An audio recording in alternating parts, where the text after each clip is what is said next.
वो सीट जिसने रमन सिंह की किस्मत बदल दी थी। रमन सिंह के अच्छे दिन लौट आए थे। क्या वही सीट अब पूर्व सीएम भूपेश बघेल के भी अच्छे दिन ला पाएगी? वो सीट बीजेपी का गढ़ बन गई। जी हाँ, राजनांदगांव, जिसे राजनीतिक एक्सपर्ट छत्तीसगढ़ बीजेपी का गांव भी कहते हैं। इस सीट पर अब छत्तीसगढ़ के पूर्व मुख्यमंत्री भूपेश बघेल लोकसभा के लिए मैदान में हैं। वैसे तो भूपेश बघेल एक बार सीएम बन चुके हैं, लेकिन इसी सीट से वो एक बार अपने अच्छे दिन की तलाश में हैं। 1998 में विधानसभा चुनाव हारने के बाद इसी सीट से लोकसभा चुनाव में मिली जीत ने रमन सिंह के अच्छे दिन वापस ला दिए थे। यह सीट कई कारणों से चर्चा में रही है। इसी सीट से बीजेपी सांसद प्रदीप गांधी ऑपरेशन दुर्योधन में संसद में सवाल पूछने के जवाब में पैसे मांगते हुए कैमरे में कैद हो गए थे। महुआ मोइत्रा की तरह उन्हें भी निष्कासित किया गया था। लेकिन इस सीट का इतिहास क्या है, मतदाताओं का लेखा जोखा क्या है, कौन कब कब यहाँ से जीता, इसे भी जानना बेहद जरूरी है। नमस्कार, मैं हूँ नवीन और इस बार बात छत्तीसगढ़ की सबसे हॉट सीट राजनांदगांव की।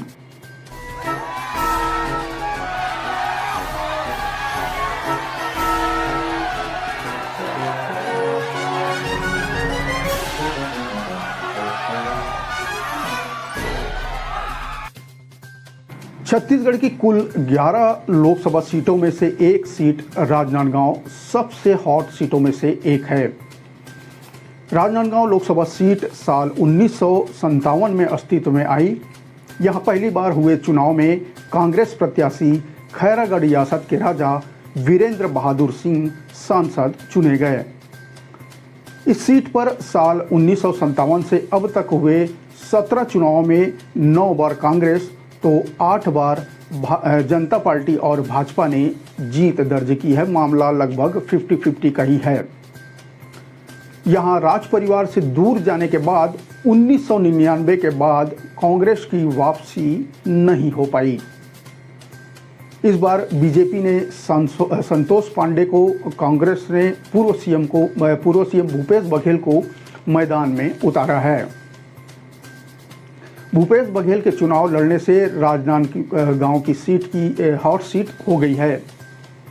हालांकि खुद भूपेश बघेल कह चुके हैं कि वे पूरे छत्तीसगढ़ में पार्टी के लिए काम करना चाहते थे, लेकिन पार्टी ने जो फैसला दिया है उसके मुताबिक वो काम करेंगे।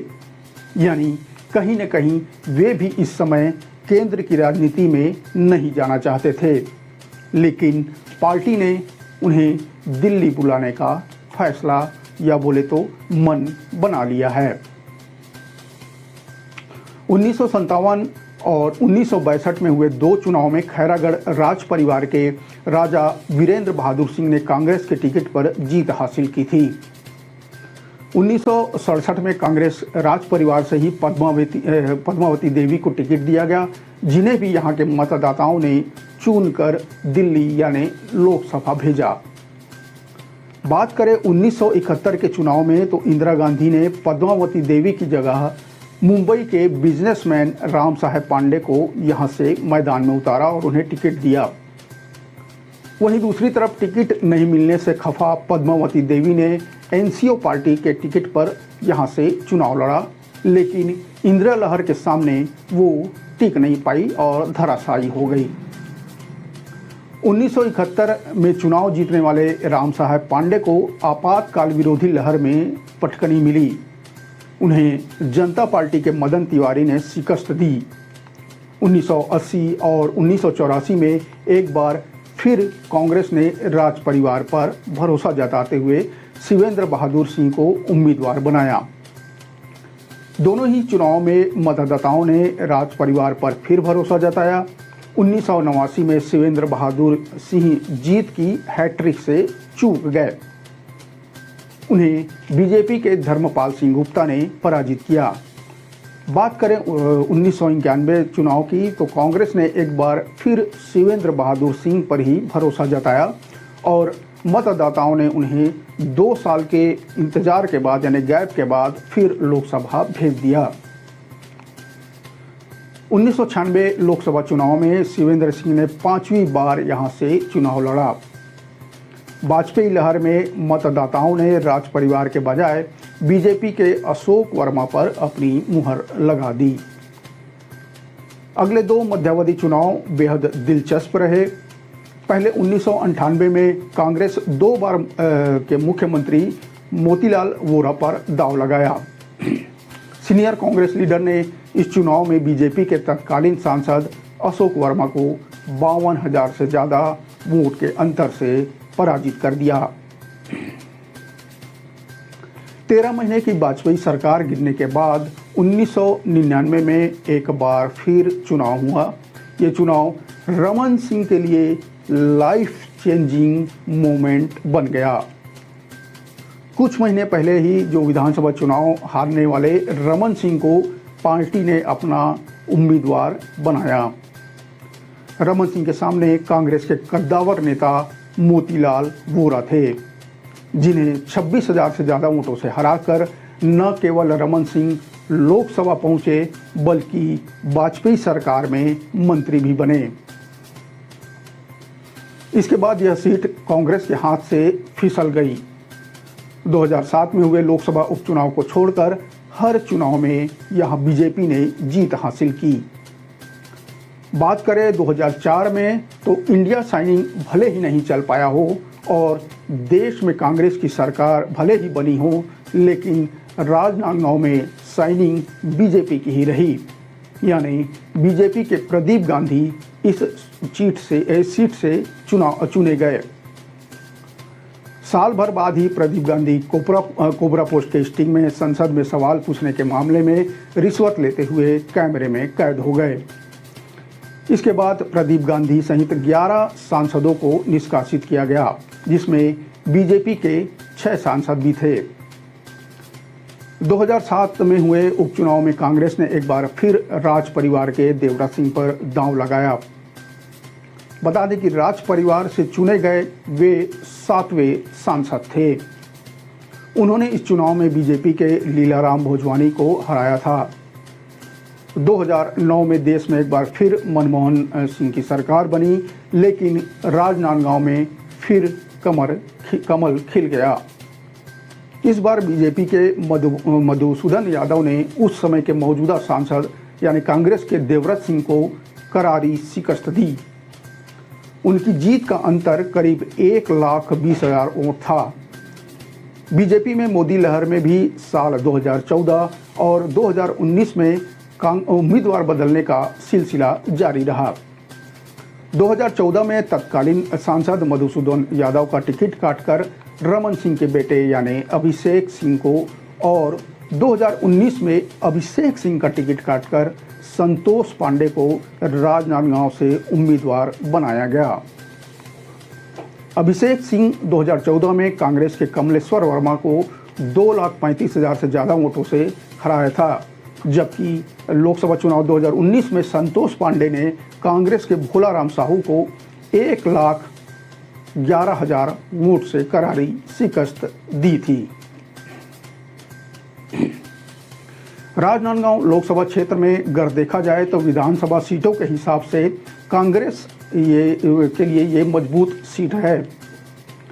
राजनांदगांव में ओबीसी की संख्या ज़्यादा है। भूपेश बघेल खुद ओबीसी वर्ग से आते हैं। भाजपा से ब्राह्मण कैंडिडेट और वर्तमान सांसद संतोष पांडे इस बार फिर मैदान में हैं। संतोष पांडे के लिए यह निश्चित रूप से भूपेश के उतरने से चुनौती जरूर बढ़ गई होगी। अब देखना यह है कि मोदी का चेहरा और राम का नाम संतोष पांडे के काम आएगा कि नहीं। संतोष पांडे एक अग्रेसिव लीडर के रूप में जाने जाते हैं। बस्तर में धर्मांतरण के मुद्दे पर भी उन्होंने मोर्चा संभाल रखा था, लेकिन राजनांदगांव में भूपेश बघेल के आने से उन्हें थोड़ी परेशानी तो जरूर हो सकती है। दूसरी तरफ नजर डालें, राजनांदगांव से ही पूर्व मुख्यमंत्री डॉक्टर रमन सिंह भी विधायक हैं। डॉक्टर रमन सिंह भी अपने बेटे अभिषेक सिंह को राजनांदगांव से चुनाव लड़वाना चाहते थे, लेकिन पार्टी ने संदेश दिया कि परिवारवाद से दूरी बनानी होगी। डॉक्टर रमन सिंह बेहद लोकप्रिय चेहरा हैं, लेकिन बेटे को टिकट न मिलने के बाद उनके चेहरे की लोकप्रियता का कितना फायदा संतोष पांडे को मिल सकेगा, ये तो 4 जून को ही पता चलेगा। भूपेश बघेल का यह तीसरी बार लोकसभा चुनाव होगा। 2004 में उन्होंने दुर्ग और 2009 में उन्होंने रायपुर से भी लोकसभा सीट से अपना किस्मत आजमाया था। इन दोनों चुनाव में उन्हें हार का सामना करना पड़ा था। अब पार्टी ने उन्हें राजनांदगांव से प्रत्याशी बनाया है। यह सीट कांग्रेस के लिए हमेशा से मुश्किलों भरी रही है। पूर्व मुख्यमंत्री मोतीलाल वोरा के बाद से यहां कांग्रेस का कोई नेता चुनाव नहीं जीत पाया।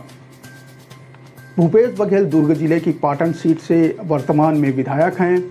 भाजपा ने जो विधानसभा में उनके खिलाफ दुर्ग सांसद विजय बघेल को उतारा था, लेकिन भूपेश बघेल ने विजय बघेल को मात दे दी थी। बात करें 2019 के चुनाव में राजनांदगांव सीट पर भाजपा प्रत्याशी संतोष पांडे ने ही जीत हासिल की थी। उन्होंने कांग्रेस प्रत्याशी भोलाराम साहू को 1,11,966 मतों से हराया था। बीजेपी के संतोष पांडे को 6,62,000 मत मिले थे, जबकि कांग्रेस के भोलाराम साहू को लगभग 5.5 लाख वोट मिले थे। वहीं बीएसपी की रविता ध्रुव 17,145 वोट हासिल कर तीसरे स्थान पर रही। जातिगत समीकरणों की बात की जाए तो राजनांदगांव लोकसभा सीट पर पिछड़ा वर्ग की आबादी अधिक है। यहां साहू समाज का दबदबा है, आदिवासी और लोधी समाज का भी वर्चस्व है। 26 जनवरी 1973 को दुर्ग से अलग होकर राजनांदगांव जिला अस्तित्व में आया था।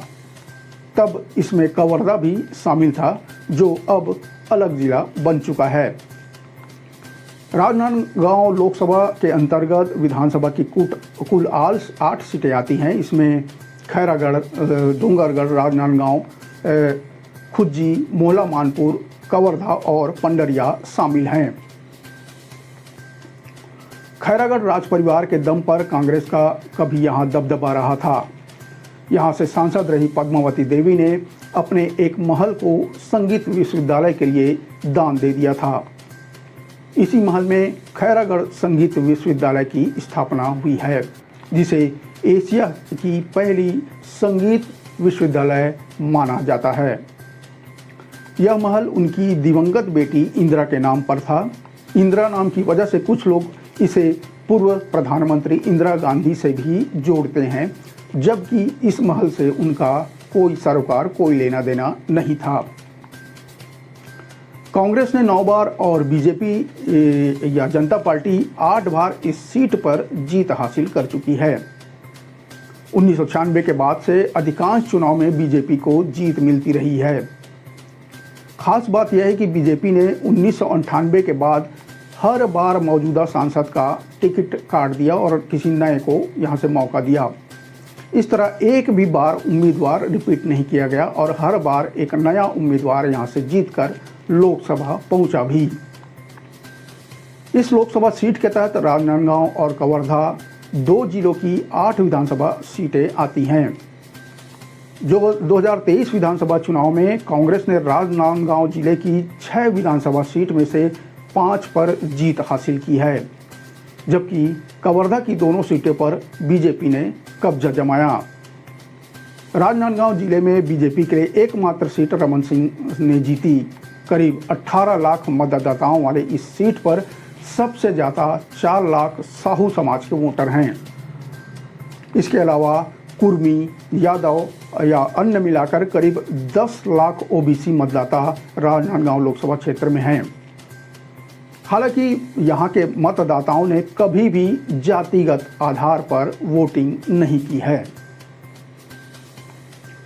राजनांदगांव सीट में बीजेपी की तरफ से हर बार उम्मीदवार बदलने की परंपरा रही पर इस चुनाव में यह परंपरा भी टूट गई। बीजेपी ने पिछले बार के संतोष पांडे को ही मैदान में उतारा है, तो उधर कांग्रेस भूपेश बघेल पर दांव खेल चुकी है। अब देखना यह है कि छत्तीसगढ़ के इस हॉट सीट पर बैठने वाला बिग बॉस आखिर होगा कौन। इसके लिए हमें इंतजार करना होगा 4 जून का। आज बस इतना ही। अगले अंक में चलेंगे छत्तीसगढ़ के किसी दूसरे लोकसभा क्षेत्र की नब्ज टटोलने। मुझे दीजिए इजाजत। नमस्कार, जय जोहार।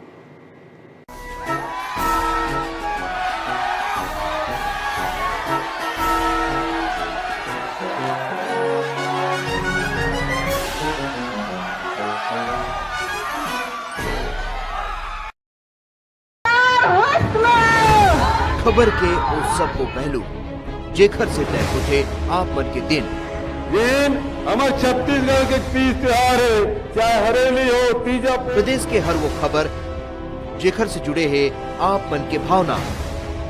जतका गौठान बनारी से वो सब पहला बारिश में ध्वस्त हो गए। न भूसा है, न पैरा है, न चारा है। हर वो खबर जेखर से जुड़े है आप मन के उम्मीद। में अगर काम अच्छा नहीं हो रहा है, मैं शायद पीछे रहूं, मैं उस विभाग में ना रहूं तो बेहतर काम हो। खबर के वो जम्मो सच जेखर से जुड़े हैं आप मन के एहसास। तो पहले अपने आप को तो अपने घर को तो संभाल लो। जब किसान बैठे हैं तो उनसे मिलने की, उनसे बात करने की फुर्सत नहीं है। चुनी हुई सरकारों को हटाने के लिए षड्यंत्र रची जा रही है। खबर के आगाज ले अंजाम तक के सफर। मुझे लगता है भाजपा का नैतिक अधिकार नहीं है। जब भाजपा रंग केवल भाजपा के ही है। देखो खबर 36 आपके अपन चैनल न्यूज 36 में।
छत्तीसगढ़ की 3 लोकसभा सीट कांकेर, महासमुंद और राजनांदगांव में आज सुबह 7 बजे से मतदान है जारी। बड़ी संख्या में मतदाता मतदान केंद्र पहुंचकर मतदान कर रहे हैं। वहीं कांकेर लोकसभा सीट से कांग्रेस प्रत्याशी वीरेश ठाकुर ने अपने मताधिकार का प्रयोग किया। वहीं महासमुंद लोकसभा सीट से भाजपा प्रत्याशी रूप कुमारी चौधरी ने अपने गृह ग्राम हर्राटार में मतदान की। महासमुंद लोकसभा क्षेत्र के उदंती अभ्यारण्य के कई गांवों में मतदान बहिष्कार हो रहा है। इसकी सूचना के बाद आला अफसर गांव में पहुंचे, जहां बमनी झोला मंडी में ग्रामीणों के साथ अफसर चर्चा कर रहे हैं। वहीं एसपी अमित तुकाराम कांबले भी मौजूद है। गरियाबंद जिले के कोयबा, नागेश, साहेबिन कछार, गरीबा के बूथ में आने वाले 9 गाँवों के मतदाता मतदान का बहिष्कार कर रहे हैं। लोकसभा चुनाव से पहले कांग्रेस पार्टी को एक और बड़ा झटका लगा है। छत्तीसगढ़ प्रदेश किसान कांग्रेस के अध्यक्ष रामविलास साहू ने कांग्रेस से इस्तीफा दे दिया। उन्होंने पार्टी पर मूल उद्देश्यों से भटकने का आरोप लगाते हुए पार्टी की प्राथमिक सदस्यता से इस्तीफा दिया है। कहा जा रहा है कि साहू भी जल्द ही अब भाजपा प्रवेश कर सकते हैं।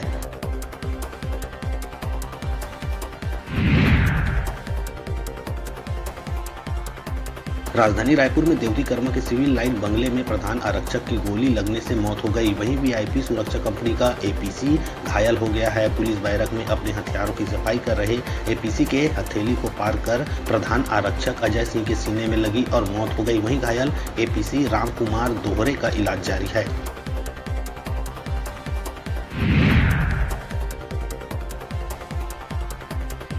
गरियाबंद के पीपरछेड़ी थाना क्षेत्र में चुनाव ड्यूटी में लगे जवान ने सर्विस राइफल से खुद को गोली मार दी, जिससे उसकी मौके पर ही मौत हो गई। घटना के बाद पुलिस अधिकारी जांच में जुट गए। मृतक जवान का नाम जियालाल पवार बड़वानी जिले के लिंगवा का रहने वाला है।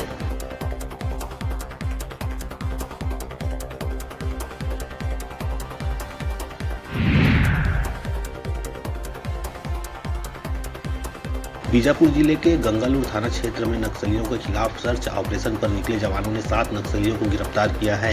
इनमें 2 महिला नक्सली भी शामिल है। इनके पास से भारी मात्रा में विस्फोटक सामान समेत अन्य सामग्री बरामद की गई। बताया जा रहा है कि ये सभी पुलिस को देखकर भाग रहे थे, जिन्हें घेराबंदी कर पकड़ा गया।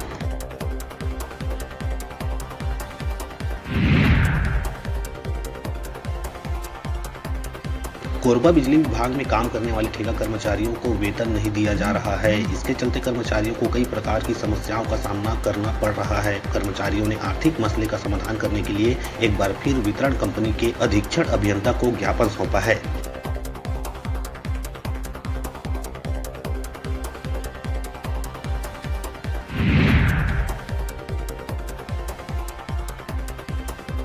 बिलासपुर के तखतपुर थाना क्षेत्र में मवेशियों को मेटाडोर में भरकर बूचड़ खाना ले जा रहे ड्राइवर को पुलिस ने गिरफ्तार किया है। इस दौरान पुलिस को देखकर मेटाडोर में सवार 2 तस्कर कूदकर भाग गए। जांच के दौरान पुलिस ने मेटाडोर से 20 मवेशियों को छुड़ा ली। वहीं फरार तस्करों की तलाश में जुट गई।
वो सीट जिसने रमन सिंह की किस्मत बदल दी थी।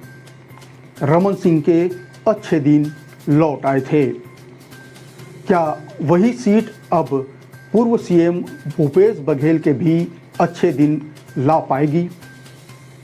वो सीट बीजेपी का गढ़ बन गई। जी हां, राजनांदगांव, जिसे राजनीतिक एक्सपर्ट छत्तीसगढ़ बीजेपी का गांव भी कहते हैं। इस सीट पर अब छत्तीसगढ़ के पूर्व मुख्यमंत्री भूपेश बघेल लोकसभा के लिए मैदान में हैं। वैसे तो भूपेश बघेल एक बार सीएम बन चुके हैं, लेकिन इसी सीट से वो एक बार अपने अच्छे दिन की तलाश में हैं। 1998 में विधानसभा चुनाव हारने के बाद इसी सीट से लोकसभा चुनाव में मिली जीत ने रमन सिंह के अच्छे दिन वापस ला दिए थे। यह सीट कई कारणों से चर्चा में रही है। इसी सीट से बीजेपी सांसद प्रदीप गांधी ऑपरेशन दुर्योधन में संसद में सवाल पूछने के जवाब में पैसे मांगते हुए कैमरे में कैद हो गए थे। महुआ मोइत्रा की तरह उन्हें भी निष्कासित किया गया था। लेकिन इस सीट का इतिहास क्या है, मतदाताओं का लेखा जोखा क्या है, कौन कब कब यहाँ से जीता, इसे भी जानना बेहद जरूरी है। नमस्कार, मैं हूँ नवीन और इस बार बात छत्तीसगढ़ की सबसे हॉट सीट राजनांदगांव की।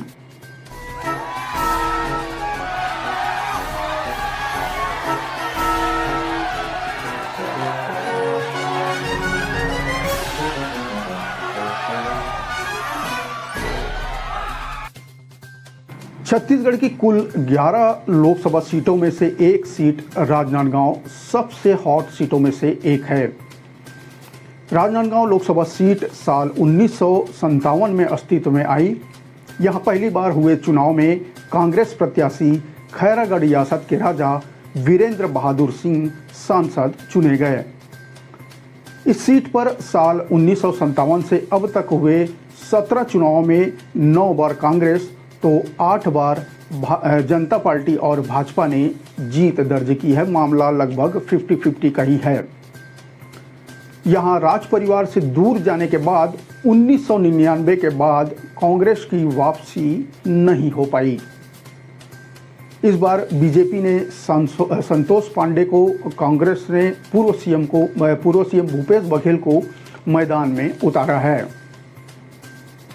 भूपेश बघेल के चुनाव लड़ने से राजनांदगांव की सीट की हॉट सीट हो गई है। हालांकि खुद भूपेश बघेल कह चुके हैं कि वे पूरे छत्तीसगढ़ में पार्टी के लिए काम करना चाहते थे, लेकिन पार्टी ने जो फैसला लिया है उसके मुताबिक वो काम करेंगे। यानी कहीं न कहीं वे भी इस समय केंद्र की राजनीति में नहीं जाना चाहते थे, लेकिन पार्टी ने उन्हें दिल्ली बुलाने का फैसला या बोले तो मन बना लिया है। 1957 और 1962 में हुए 2 चुनाव में खैरागढ़ राज परिवार के राजा वीरेंद्र बहादुर सिंह ने कांग्रेस के टिकट पर जीत हासिल की थी। 1967 में कांग्रेस राज परिवार से ही पद्मावती देवी को टिकट दिया गया, जिन्हें भी यहाँ के मतदाताओं ने चुनकर दिल्ली यानी लोकसभा भेजा। बात करें 1971 के चुनाव में तो इंदिरा गांधी ने पद्मावती देवी की जगह मुंबई के बिजनेसमैन राम साहेब पांडे को यहां से मैदान में उतारा और उन्हें टिकट दिया। वहीं दूसरी तरफ टिकट नहीं मिलने से खफा पद्मावती देवी ने एनसीओ पार्टी के टिकट पर यहां से चुनाव लड़ा, लेकिन इंदिरा लहर के सामने वो टिक नहीं पाई और धराशायी हो गई। 1971 में चुनाव जीतने वाले राम साहेब पांडे को आपातकाल विरोधी लहर में पटकनी मिली। उन्हें जनता पार्टी के मदन तिवारी ने शिकस्त दी। 1980 और 1984 में एक बार फिर कांग्रेस ने राज परिवार पर भरोसा जताते हुए शिवेंद्र बहादुर सिंह को उम्मीदवार बनाया। दोनों ही चुनाव में मतदाताओं ने राज परिवार पर फिर भरोसा जताया। 1989 में शिवेंद्र बहादुर सिंह जीत की हैट्रिक से चूक गए। उन्हें बीजेपी के धर्मपाल सिंह गुप्ता ने पराजित किया। बात करें 1991 चुनाव की तो कांग्रेस ने एक बार फिर शिवेंद्र बहादुर सिंह पर ही भरोसा जताया और मतदाताओं ने उन्हें 2 साल के इंतजार के बाद यानी गैप के बाद फिर लोकसभा भेज दिया। 1996 लोकसभा चुनाव में शिवेंद्र सिंह ने 5वीं बार यहां से चुनाव लड़ा। वाजपेयी लहर में मतदाताओं ने राज परिवार के बजाय बीजेपी के अशोक वर्मा पर अपनी मुहर लगा दी। अगले 2 मध्यावधि चुनाव बेहद दिलचस्प रहे। पहले 1998 में कांग्रेस 2 बार के मुख्यमंत्री मोतीलाल वोरा पर दांव लगाया। सीनियर कांग्रेस लीडर ने इस चुनाव में बीजेपी के तत्कालीन सांसद अशोक वर्मा को 52,000 से ज़्यादा वोट के अंतर से पराजित कर दिया। 13 महीने की वाजपेयी सरकार गिरने के बाद 1999 में एक बार फिर चुनाव हुआ। ये चुनाव रमन सिंह के लिए लाइफ चेंजिंग मोमेंट बन गया। कुछ महीने पहले ही जो विधानसभा चुनाव हारने वाले रमन सिंह को पार्टी ने अपना उम्मीदवार बनाया। रमन सिंह के सामने कांग्रेस के कद्दावर नेता मोतीलाल वोरा थे, जिन्हें 26,000 से ज़्यादा वोटों से हराकर न केवल रमन सिंह लोकसभा पहुंचे बल्कि वाजपेयी सरकार में मंत्री भी बने। इसके बाद यह सीट कांग्रेस के हाथ से फिसल गई। 2007 में हुए लोकसभा उपचुनाव को छोड़कर हर चुनाव में यहां बीजेपी ने जीत हासिल की। बात करें 2004 में तो इंडिया साइनिंग भले ही नहीं चल पाया हो और देश में कांग्रेस की सरकार भले ही बनी हो, लेकिन राजनांदगांव में साइनिंग बीजेपी की ही रही। यानी बीजेपी के प्रदीप गांधी इस सीट से चुने गए। साल भर बाद ही प्रदीप गांधी कोबरा पोस्ट के स्टिंग में संसद में सवाल पूछने के मामले में रिश्वत लेते हुए कैमरे में कैद हो गए। इसके बाद प्रदीप गांधी सहित 11 सांसदों को निष्कासित किया गया, जिसमें बीजेपी के 6 सांसद भी थे। 2007 में हुए उपचुनाव में कांग्रेस ने एक बार फिर राज परिवार के देवराज सिंह पर दांव लगाया।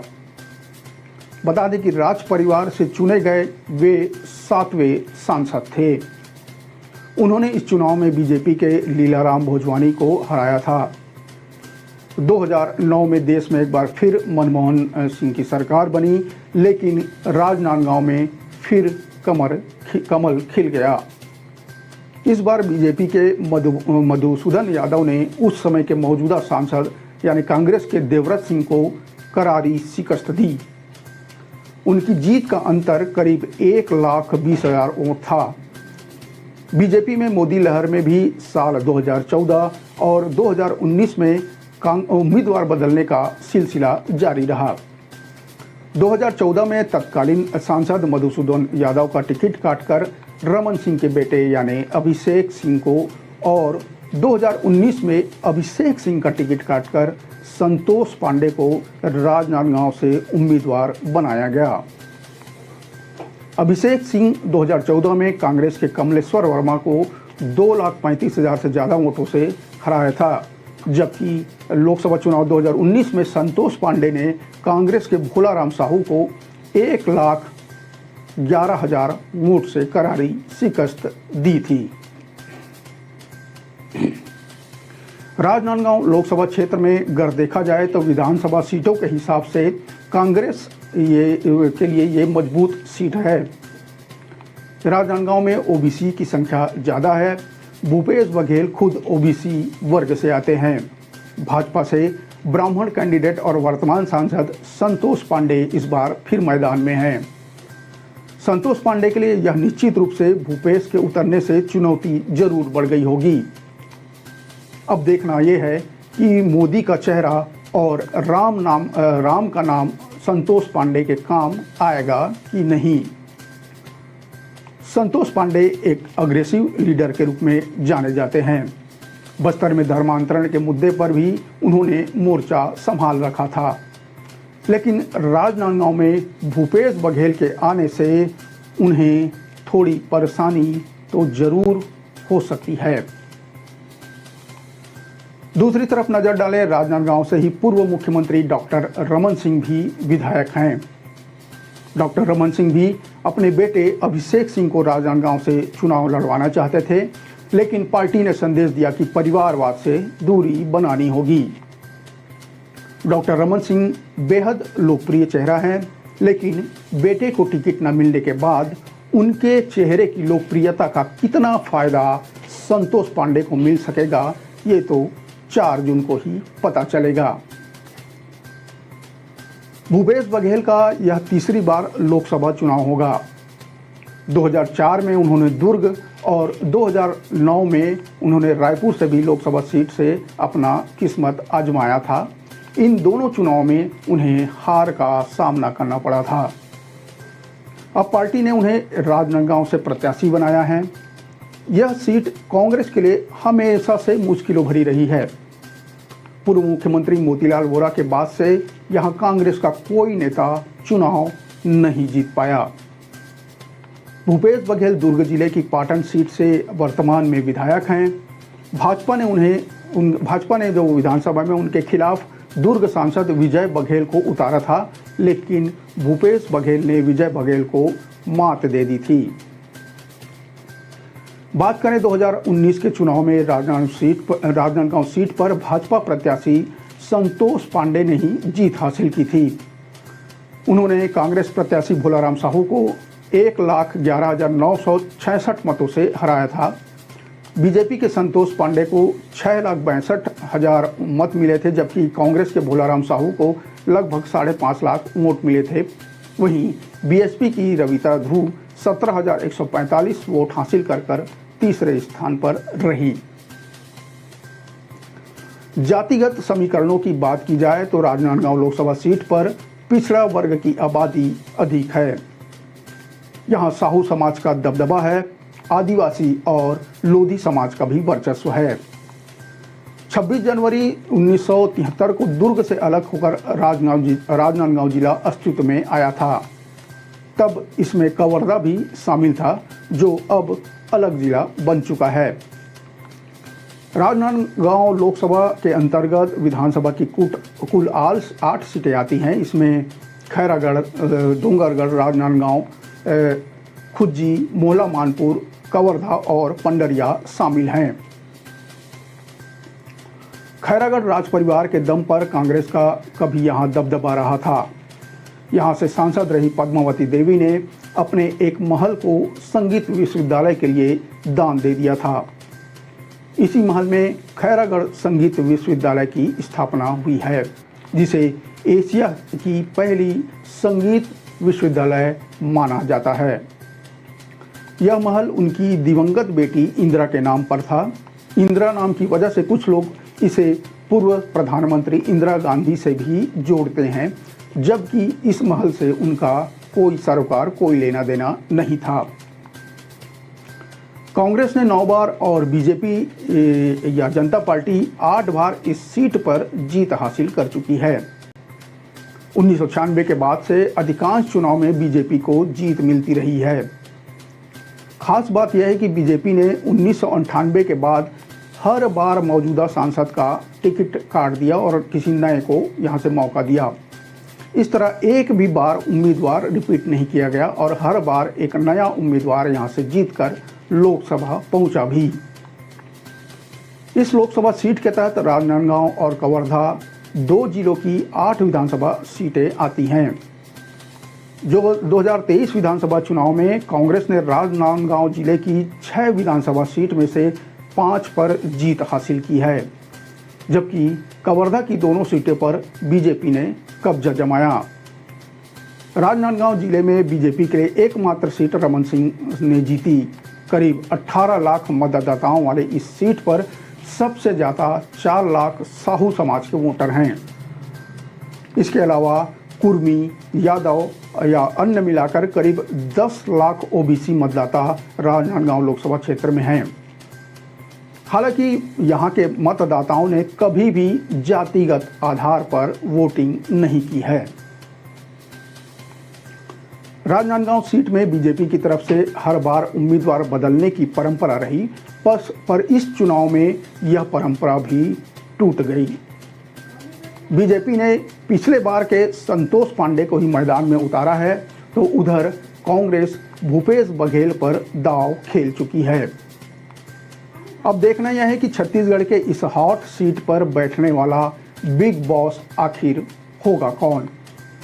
इसके लिए हमें इंतजार करना होगा 4 जून का। आज बस इतना ही। अगले अंक में चलेंगे छत्तीसगढ़ के किसी दूसरे लोकसभा क्षेत्र की नब्ज टटोलने। मुझे दीजिए इजाजत। नमस्कार, जय जोहार।